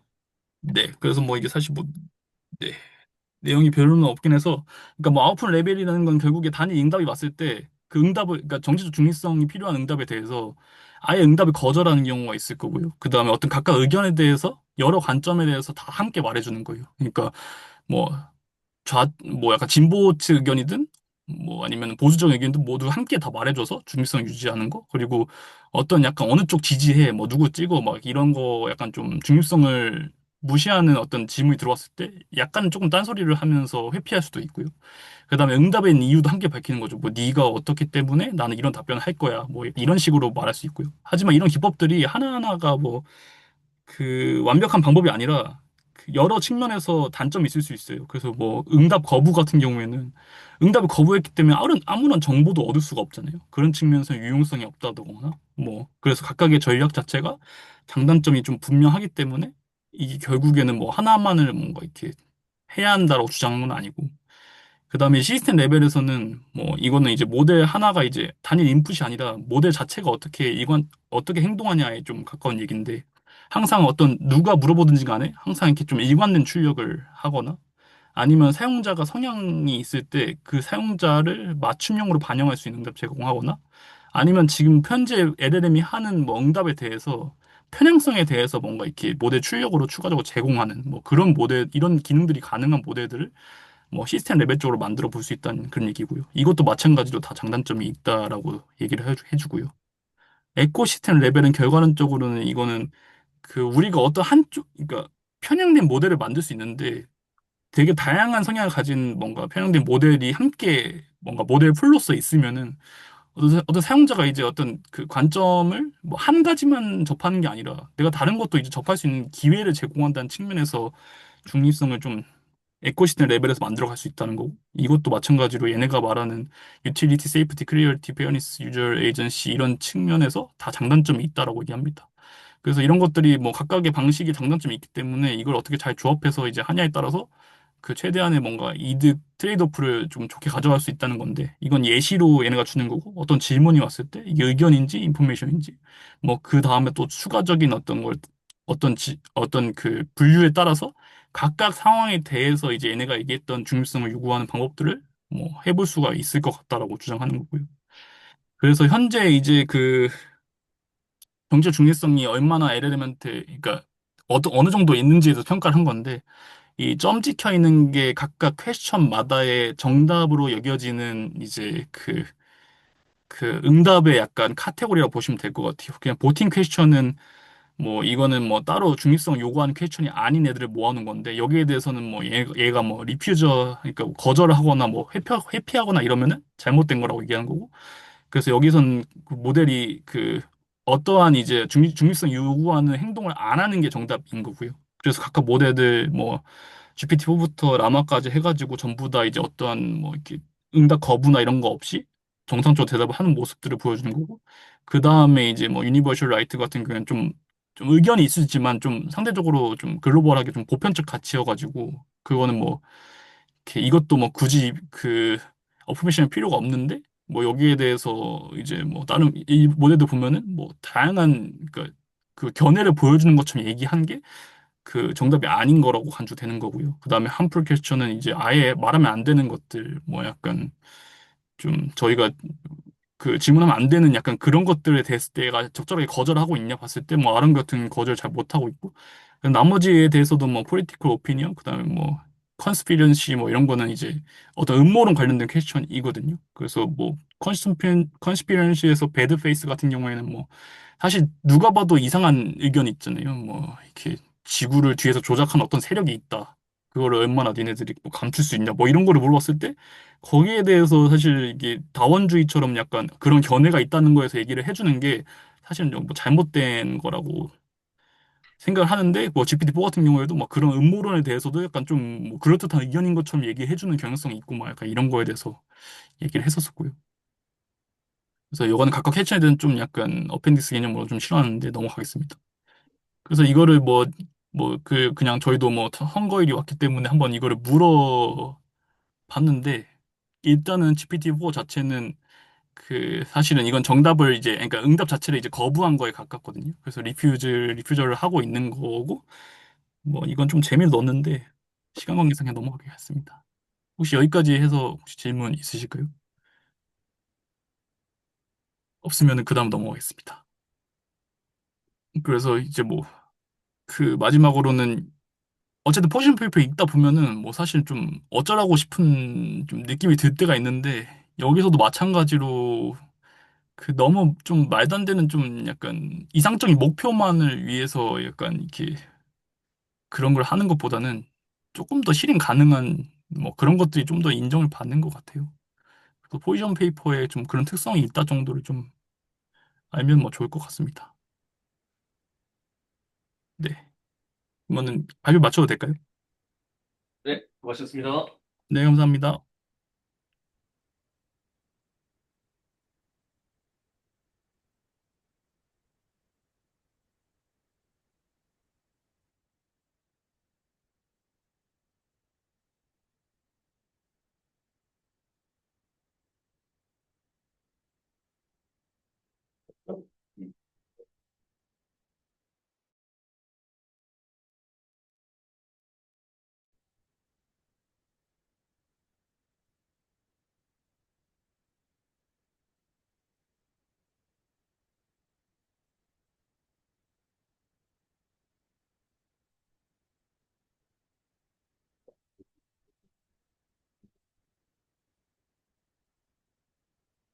네, 저 박사과정 이재성이고요. 네, 뭐, 저는 이제 다른 분들이랑은 연구 주제가 이제 좀 많이 달라지고, 좀 상해져가지고, 여러분들한테 어떤 것들이 좀 도움이 될까 하다가, 그래도 연구실에서 좀 저희처럼 헤드만 아니더라도 뭔가 풀바디나 뭐 사람에 관련된 거 좀 다루시는 분들이 꽤 있긴 하거든요. 그래서 이제, 그래도 합의점이 그 정도이지 않을까 해서, 이런 휴먼 파운데이션 모델 이런 거를 만들 수도 있고 이제 그냥 한 사람에 대한 피팅하는 이런 모델도 만들 수 있는데 제목은 이렇게 지어봤지만 결국에 데이터셋 크리에이션 하는 그런 시간이 될 것 같습니다.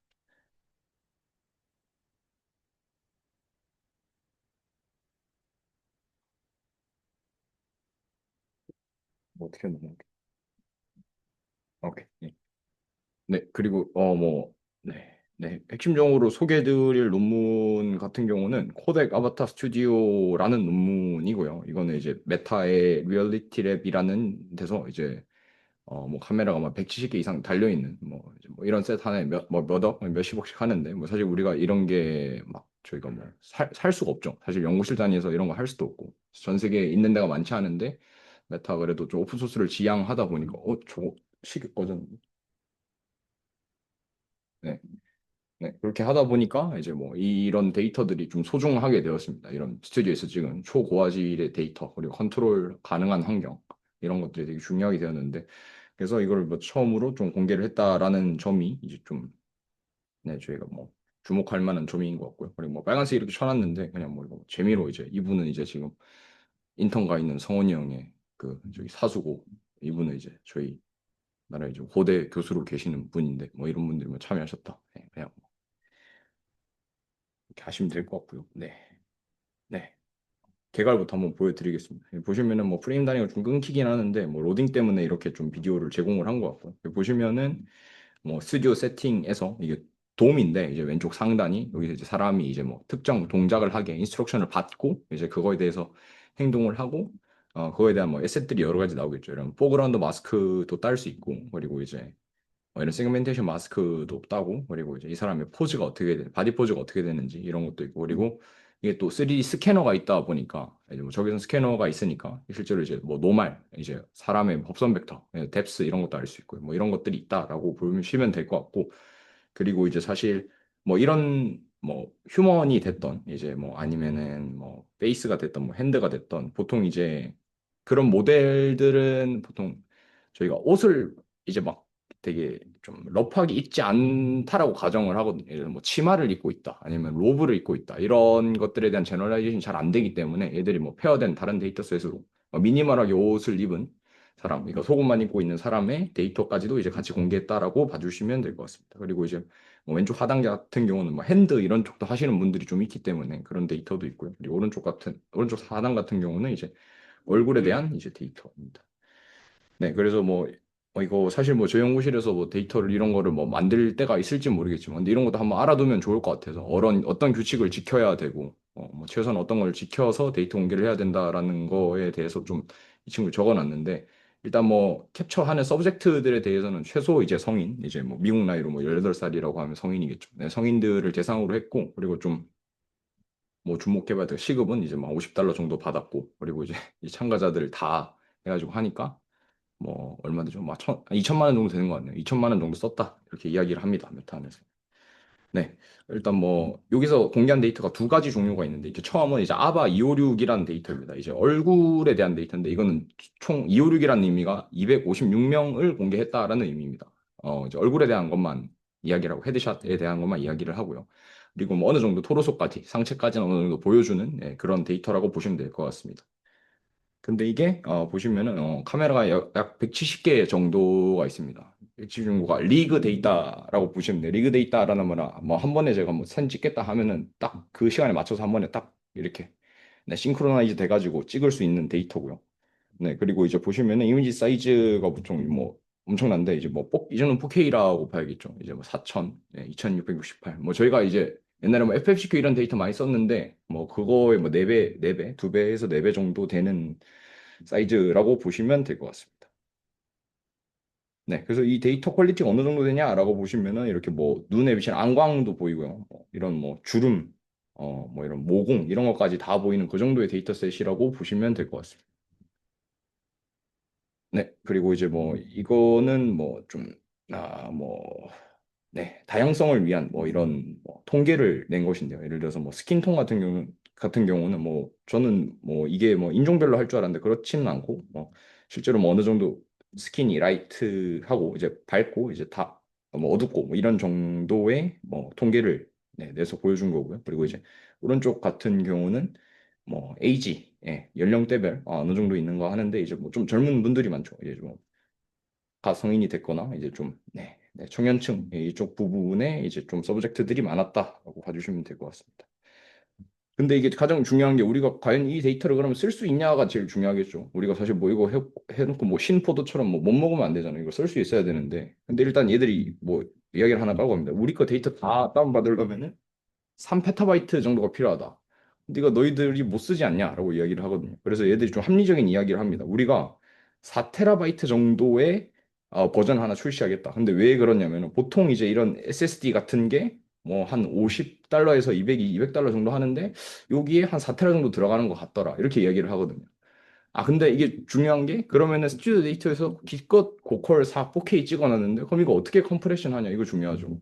그래서 이걸 어떻게 하냐라고 했을 때 이 친구들이 여러 이미지 컴프레션 방법을 탐색을 좀 합니다. 데이터 샘플을 좀 많이 해가지고. 근데 거기서 결국 뭐 결론은 가장 좋았던 게 뭐냐라고 하면 AVIF라는 컴프레션 방법이 가장 좋았다라고 합니다. 뭐 저희가 알기로는 뭐 JPEG이 제일 좋지 않냐 뭐 생각할 수도 있는데 뭐 그렇지 않았다라고 하더라고요.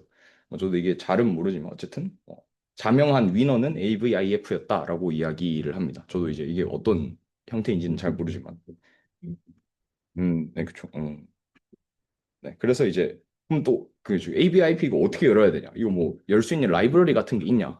라고 이제 이것도 되게 중요하잖아요. 우리가 써야 되니까. 그래서 이제 애들이 이야기하기를 우리가 이것도 이제 그 필로우 라이브러리죠. 저희가 필로우에서 보통 이미지 좀 오픈해서 하는데 거기 라이브러리도 추가해놨으니까 요거 해가지고 쓰면은 괜찮다. 뭐 이렇게 이야기를 합니다. 네, 그리고 이제 두 번째 데이터에서 골리앗 4라는 데이터입니다. 이거는 풀바디 샷. 저희가 보통 이미지를 열 때 뭐 고전적인 라이브러리 이미지 IO도 있고, 근데 그건 아마 뭐 매트랩 쪽에서도 아마 이미지 IO를 쓰는 것 같은데 그것도 있고 이제 필로우라는 패키지도 있는데 FFmpeg 이런 것도 있는 것 같고 뭐 여러 가지가 있는데 거기서 저희가 가장 많이 쓰는 게 보통 필로우 패키지라고 보면 돼요. V12 이런 거랑 관계가 어떻게 돼요? 오픈 CV 같은 경우는 보통 열면은 넘파이 어레이랑 호환이 가능하도록 아마 되어 있고요. 근데 이 이미지 같은 필로우 이미지 같은 경우는 그거를 뭐 넘파이나 나중에 텐서로 다 변화를 한번 해야 됩니다. 그게 다른 것 같습니다. 그리고 뭐 그게 다르다고 보시면 될 것 같습니다. 오픈 CV가 막 그렇게 파이썬 프렌들리 하지는 않아 가지고요, 사실. 제가 알기로는 PIL이라고 파이썬 이미지 라이브러리가 맨 처음에 파이썬 예, 예. 있었는데 그게 지원이 끊기면서 그걸 오픈 소스화해서 관리 시작한 게 필요라고. 아, 네, 그렇다라고 합니다. 네, 이거는 이제 4라는 말은 4명이라는 거거든요. 4명이면은 뭐 이거 공개할 뭐 이유가 있나? 뭐 이런 생각할 수도 있는데 이 사람들에 대해서 되게 다양한 걸 많이 시킵니다. 사실 아까 그냥 이제 단순 산수했을 때 시간당 50 주고 뭐 256명 하면 그 정도까지는 안 나오거든요. 이제 데이터가 이제 막 그렇게 되게 엄청 긴 막 콜퍼스를 막 녹화하고 이런 건 아니었는데 결국 이 사람들한테 돈이 거의 다 들어간 것 같은데 4명한테 뭐 되게 많은 걸 시킵니다. 보면은 아까 제가 말씀드렸듯이 추가적으로 이제 미니멀리 클로즈한 속옷만 입고 있는 뭐 이런 데이터들까지도 해가지고 이제 뭐 저희가 뭐 몸 같은 경우는 보통 SMPL이라고 많이 하죠. 파라메트릭 모델이 있는데 그런 거 같은 경우 옷까지 우리가 파라미터로 예측하기가 좀 힘들잖아요. 옷은 또 이제 또 물리적 법칙을 따라서 움직이고 이러니까 그런 거는 이제 좀 구현하기 힘드니까 이런 것까지도 너희가 뭐 데이터셋 나중에 뭐 쓰고 할 때 좀 잘 피팅 되도록 하라고 이런 것까지 추가해서 좀 보여줬다라고 합니다. 그래서 뭐 데이터를 보시면은 아까 보여드렸던 대로 돔에서 이런 거를 다 찍어서 이렇게 보여주는 거고 이거는 이제 미니멀하게 클로즈를 입은 이제 그런 것들이고 네, 이런 사람을 총 4명한테 이런 걸 다 시켰다라고 보시면 될 것 같아요. 보면 뭐 폰 카메라로 가지고 이런 것도 시키고요. 그리고 이거 같은 경우는 이제 그 아이폰에 저희가 그 전면 카메라에 라이다가 있거든요. 이제 그걸로 뎁스맵 뽑은 겁니다. 그래서 이제 뭐 이런 것도 시키고 손만 또 따로 녹화를 해가지고 이런 것도 시키고 뭐 얼굴도 또 따로 또 시키고 뭐 이런 여러 가지가 있는데 네, 그렇고요. 그리고 이제 여기서 이제 또 세부적으로 나뉩니다. 풀바디도 했는데 이 4명에 대해서 헤드랑 이제 뭐 핸드 그리고 이제 뭐 이런 것도 뭐 세세하게 나눠가지고 우리가 또 공개를 하겠다라고 이야기를 합니다. 그래서 이제 이 친구들이 하는 게 보통 우리가 이제 이 그룹 라이트 뭐 랜덤 컨피그레이션 오브 라이트라고 이렇게 얘기를 하는데 이게 뭐 좀 유명한 이제 원 라이트 앳 원스라는 건데 이제 저희가 한 번 사진을 딱 찍을 때 랜덤하게 빛을 딱 켜놓고 이 라이트에 대한 정보도 저장을 하면서 이제 뭐 빛을 이렇게 막 왔다 갔다 하면서 이렇게 사진을 찍는 그런 기법이 있습니다. 근데 그렇게 하면은 이 초고화질일 때 이 사람이 어떻게 생겼고 이 노말이 어떻게 됐고 이런 거를 좀 잘 알 수 있거든요. 뭐 사실 저희가 뭐 폰 비디오 이런 걸로는 우리의 얼굴 노말이 이런 거 좀 알게 뎁스 이런 거 알기 힘든데 이런 걸로 찍으면은 많은 다양한 빛을 조사하니까 얘의 물성이 어떤지를 확인할 수 있습니다. 그래서 올랏이라는 거를 뭐 한 40년 전에 누가 만들었는데 이제 그거를 이제 그 이 도움을 구축하기가 좀 힘든데 이제 여기서만 할 수 있으니까 그것까지도 좀 공개를 하겠다라고 이야기를 합니다. 네, 그래서 이거는 뭐 좀 뭐 광민감 뭐 이런 거 있으신 분 없으시죠? 이게 좀 뭐 올랏이 어떻게 뭐 작동하는지를 좀 보여드리려고 하는 건데 네, 하나 틀겠습니다. 네, 이렇게 빛을 계속 랜덤하게 바꿔가면서 사진 한 장씩 찍는 겁니다. 이거를 보통 이제 올랏이라고 이야기를 하는데 이런 데이터까지 우리가 이제 공개를 하겠다라고 이야기를 합니다. 보면 이제 이 사람이 이제 얼굴에 유분 같은 게 있잖아요. 근데 이제 뭐 이렇게 조일 때는 이렇게 보이고 이런 것들이 물성이 다 드러나거든요. 근데 이제 이걸 나중에 뭐 연립 방정식 풀듯이 우리가 피팅을 하면은 이 사람이 진짜 거의 트루 값에 가까운 뭔가 이 사람의 뭐 뎁스나 이 사람의 지오메트리 같은 걸 좀 알 수 있어서 이런 데이터를 종종 쓰기도 합니다. 그래서 사실 그럼 우리 레벨에서는 이게 뭘 할 수 있냐가 좀 중요한데요.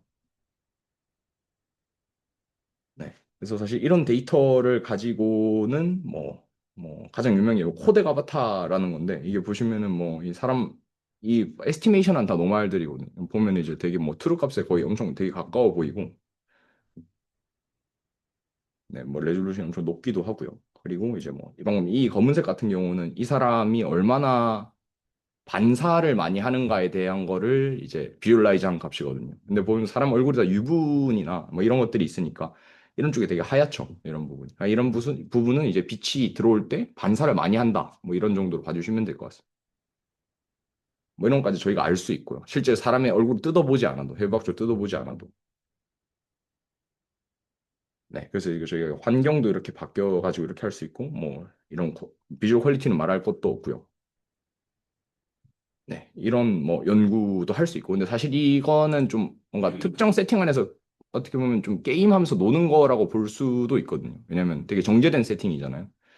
그래서 이거 말고 이제 저희 딴에서 할 수 있는 뭐 연구들이 뭐가 있을까 이제 뒤를 좀 가져왔는데, 그래서 이 데이터들을 가지고 리얼리티 랩 아웃에서 논문을 꿰냅니다. 그래서 이제 첫 번째 논문이 이제 비드 아바타 프로라는 건데, 결국 이제 인퍼런스 타입 하고 싶은 거는 저희가 이제 뭐 틱톡 비디오 같은 거 있죠. 틱톡 비디오 같은 거 보면은 저 땅에다가 이제 카메라 놔두고 그 동영상 찍어가지고 내 아바타 만들고 뭐 이런 식으로 많이 하는 건데, 이런 것을 좀 가능하게 하려고 이 스튜디오 데이터를 이제 다 모아서 이게 뭐 엄청나겠죠. 이 정도면 데이터가. 이거를 해서 이제 제너럴라이저블한 모델을 만듭니다. 그러니까 이제 뭐 드라이브 가능한 다른 사람의 포즈로 드라이브 가능한 제너럴라이저블 모델을 하나 만듭니다. 그래서 이제 인더 와일드 비디오를 우리가 뭐 당연히 여기 전처리 같은 거 해줘야겠죠. 배경도 빼고 이런 거 해줘야 되는데 그런 걸 하니까 뭐 우리가 인드와일드 비디오 모노큘라만 있어도 이제 뭐 다른 쪽은 이제 잘 할루시네이션 해서 제너레이션 해가지고 만들어서 이런 모델을 만들 수 있다라는 걸 보여주고요. 네, 비디오를 한번 보시면 네, 뭐 이거는 만드는 부분이고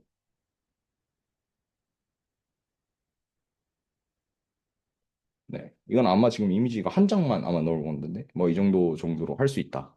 근데 이게 사실 뭐 좀 약간 의아할 수도 있잖아요. 아니 뭐 정제된 스튜디오에서 찍었는데 이게 갑자기 어댑테이션이 잘 돼가지고 그렇냐라고 볼 수도 있는데 이게 데이터가 뭐 제 가설이긴 합니다만 데이터가 워낙 많으니까 이게 어쨌든 뭐 이 파인 튜닝을 할 때 어느 정도 그 디스트리뷰션은 잘 들어가는 것 같거든요. 데이터가 워낙 많아서. 그래서 뭐 이 정도로 제너럴라이즈가 된다라고 좀 생각해 주시면 될 것 같고요. 물론 아직 되게 멀었지만 뭐, 네, 뭐 이 정도 가지고도 네, 3D로 이렇게 리컨을 할 수 있다. 네. 네, 이 정도가 이제 지금은 이제 저런 데이터를 우리가 트레이닝에서 쓰면은 이제 바로 가능하다라는 거를 이제 봐주시면 될 것 같고요. 퀄리티가 그래도 뭐 꽤나 좋은 편이죠. 그렇고요. 네, 그리고 이제 다음은 이제 뭐 한 장 이미지만 딱 받아가지고 이 사람의 멀티뷰 뭐 이미지 또는 멀티뷰 비디오를 만들어주는 태스크라고 보시면 되고요. 뭐 이것 자체도 메타에서 또 쓴 거고요. 이제 비디오를 한번 보시면은 이게 한 장 이미지 가지고 이렇게 저희가 뭐 이렇게 360도 파노라마 씬을 다 볼 수 있는 겁니다. 이게 뭐 데이터 학습이 많이 됐으니까 뭐 이렇게 앞서 한 장을 보여준다고 뒤쪽은 뭐 제너레이션 잘 하면 되잖아요. 상상력 동원해서. 그래서 뭐 이런 정도까지 좀 할 수 있다. 네, 데이터가 많으면 이런 것까지 할 수 있다라는 걸 보여주는 논문이고요.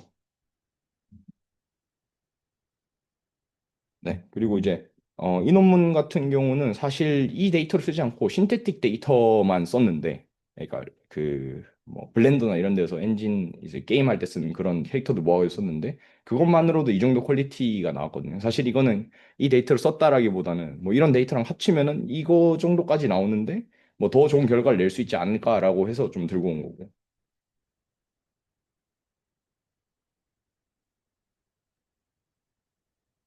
음,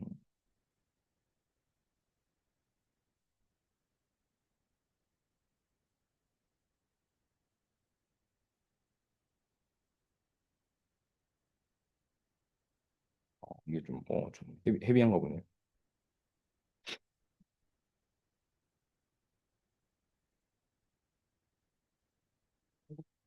네, 이거를 보시면 될 것 같고요. 이거는 이제 신테틱 데이터만으로 학습을 하고 이제 테스트 타임 때 어댑테이션만 한 건데 네, 뭐 이 정도 퀄리티가 나온다라고 보시면 될 것 같습니다. 이전은 어떻게 하는 거야?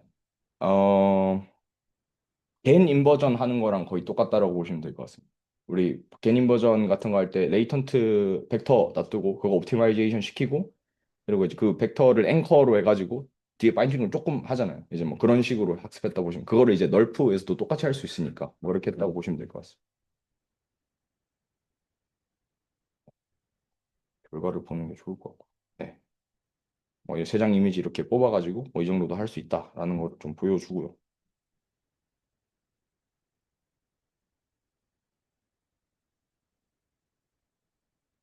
말할 수 있는 거 이상하죠? 네.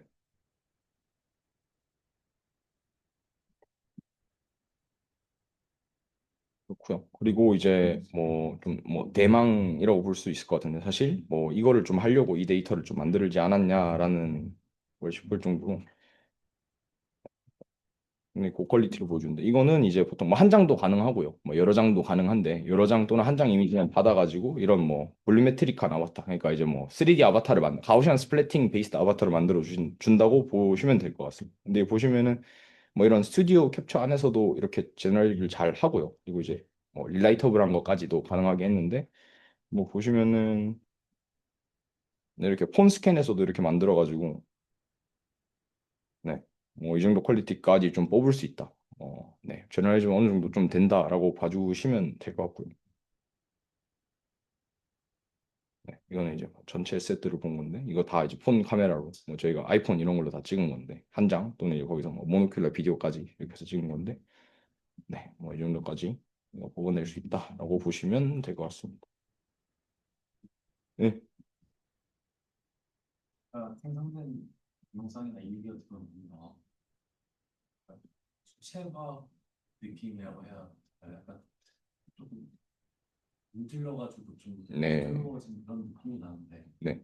이게 해상도 문제인지 아니면은 그냥 아직 좀 더 해야 되는 부분인지 좀 아, 지금 이걸 보면 약간 그런 느낌이 좀 드시나요? 예, 그 실제 아까 왼쪽에 네, 이거요? 맨 왼쪽에 진짜 리얼이잖아요. 네, 아까 아, 이 비디오요? 네네 맨 왼쪽이 리얼인데 네. 맨 오른쪽이나 가운데 보면은 배틀그라운드 캐릭터 느낌처럼 아, 들어서 이게 해상도가 낮아서 그런 건지 아니면 좀 더 네, 네, 대비 네. 같은 게 더 있어야 되는 어, 뭐, 일단은 이런 3D 모델에서 이런 게 생기는 이유 같은 거는, 뭐 지금 제 생각에는 이런 부분을 보고 좀 그런 생각이 좀 많이 드시는 거죠. 머리카락이나 이런 부분을 보고요. 약간 좀 아, 예, 맞아요. 근데 그게 사실은 이게 뭐 사실 메타 안에서도 눈이랑 머리카락이랑 수염이랑 다 따로 작업을 하고 있거든요. 근데 그게 결국 나중에 다 유니파이 시켜서 모델을 올리려고 하는 건데 사실 머리카락 같은 경우는 이제 라인으로 모델링을 해가지고 렌더링을 하려고 하고요. 눈 같은 경우는 이제 볼이잖아요. 볼 두 개가 겹쳐 있는 구조라고 보시면 될 것 같은데 그걸 이용해가지고 좀 사실 뭐 이게 사람 같아 보이지 않는 게 안광 같은 게 지금 제일 문제잖아요. 사실 사람의 뭐 같아 보여야 하는 안광이나 뭐 이런 머리카락의 디테일 같은 건데 이런 것도 이제 결국 다 따로 지금 모델링을 하고 있는 것으로 알고 있습니다. 그래서 그게 돼야 아마 좀 그런 것들이 블러해 보이고 이런 것들이 좀 해결이 되지 않을까라는 생각이 듭니다. 네, 모델링이 부족해서라는 게 맞는 것 같습니다. 네, 발표는 네, 여기까지인데 혹시 뭐 또 다른 질문 있으실까요?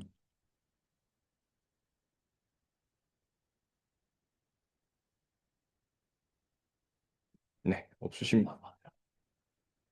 네, 4테라바이트가 지금 가용합니다. 네, 4테라 하면은 256개 다 쓸 수 있죠. 그 용치를 떠버릴 예정. 용실이요? 아, 뭐 사실 좀 이 제너레이티블 모델 최근까지 뭐 피팅 모델만 해가지고 제너레이티블 모델 좀 해보고 싶어서 뭐 할 생각이 있죠. 염려되시나요? 염려되시나요? 아, 그래요? 그 API에 맞아요. 근데 그거는 뭐 패키지로 뭐 열 수 있다 그러니 그거는 뭐 사실 그거 학습할 때 아이오 바틀렉은 되는데 뭐 스토리지 바틀렉은 없을 것 같고요. 제가 그걸 풀어가지고 다시 뭐 JPG 내용을 바꾸지 않는 이상은 그런 거 없을 것 같아요. 네, 네. 사태르는 이 데이터 이렇게 뭐 이렇게 굉장히 돈 들여서 아니면 여러 가지 비싼 세팅을 해가지고 이거 다양한 저런 데이터로 학습을 했을 때 보면 효과가 확실히 좋기 때문인 거죠? 예, 맞습니다. 워낙 멀티뷰에다가 사람도 일단 다이버시티가 너무 높고요. 일단 뭐 흑인에서 백인에서 연령대 다양하고 이러니까 그런 것들이 사실 저희가 만들기도 힘들고 구하기도 힘들잖아요. 그래서 근데 그것도 맞지만 저런 데이터가 있으면 진짜 뭐 학습이 확 잘 되는 거예요. 뭐 제가 알기로는 이런 네네네 뭐 언신에 대해서 좀 더 잘한다라고 네 뭐 그런 보고는 계속 받고 있습니다. 보고 있습니다. 보고는 보고 있는데 네. 뭐 그게 왜 잘 되는지에 대한 설명은 저도 못하지만 아마 뭐 다들 그렇다라고 하니 뭐 이때까지 저희 막 유튜브 비디오 끌어서 쓰고 그랬잖아요. 근데 그것보다는 뭐 훨씬 퀄리티가 좋고 이러니까 필드 오브 뷰도 넓고 이러니까 그래서 잘 되는 게 아닌가 싶습니다. 정제된 세팅이란 게 가장 큰 장점인 것 같고. 페어드, 그러니까 멀티뷰 데이터가 있기 때문인 거예요. 네, 그게 좀 3D에서는 가장 큰 것 같습니다. 3D에서 잘 되는 이유라고 하면. 근데 이런 거 그냥 이미지로 해가지고 뭐 저기 매직 애니메이트 이런 애들 있잖아요. 그런 거에 또 데이터 요즘 쓰는 사람도 좀 있고요. 그러니까 뭐 모델 하나 구우려면은 이제 뭐 여러 데이터 쓰잖아요. 그래서 그 일부러 쓰는 연구도 좀 받고 그래서 2D에서도 많이 쓰는 것 같습니다. 이미지만 뽑아가지고. 네, 뭐 그리고 카메라에 대한 뭔가 코릴레이션을 가져서 하는 게 아니라 그냥 이미지만 이렇게 받아서 그렇게 많이 하는 것 같습니다. 이게 데이터 쓰잖아요. 네. 데이터 쓸 때, 인종이라든가 나이라든가 이런 거 비율 같은 것도 다 그때 부분을 다 제시가 돼 있고 그런 거에 대한 고려가 다 돼 있는 것들이 있어요. 아까 안 보셨죠? 용량 같은 경우에 아까 안 보셨죠? 내가 놓친다 보는 거. 네. 여기 이렇게 있는데 그러니까 막 그렇게 막 유니폼하게 디스트리뷰 됐다고 볼 수는 없는 것 같고요. 예를 들어서 56에서 75세까지 이거 구하기가 좀 쉽지가 않죠. 그리고 제가 이제 내부 사정을 들은 얘기로 이런 분들은 보통 그냥 전문적으로 액팅을 하시는 분들을 많이 섭외한다 하더라고요. 왜냐면 이건 평생 남잖아요. 내가 속옷 입고 있는 사진이 평생 남잖아요. 그러다 보니까 좀 이제 노출에 꺼리낌 없는 분들, 그러니까 외부 미디어 노출에 그런 분들이 많이 하신다고 하셔서 뭐 좀 이렇게 리크루트 할 수 있는 게 좀 제한이 돼 있는 것 같아요. 그 풀 자체가. 네, 그렇다고 좀 들었습니다. 영업행을 하는 거예요. 아, 그렇죠. 뭐 나중에 퀄리티 더 좋으면 뭐 리바이브 하는 거죠. 네, 그래서 뭐 이런 데이터를 뭐 휴먼 하시는 분이 있다면 뭐 잘 활용하시면 좋을 것 같습니다. 네, 네, 여기까지 하겠습니다.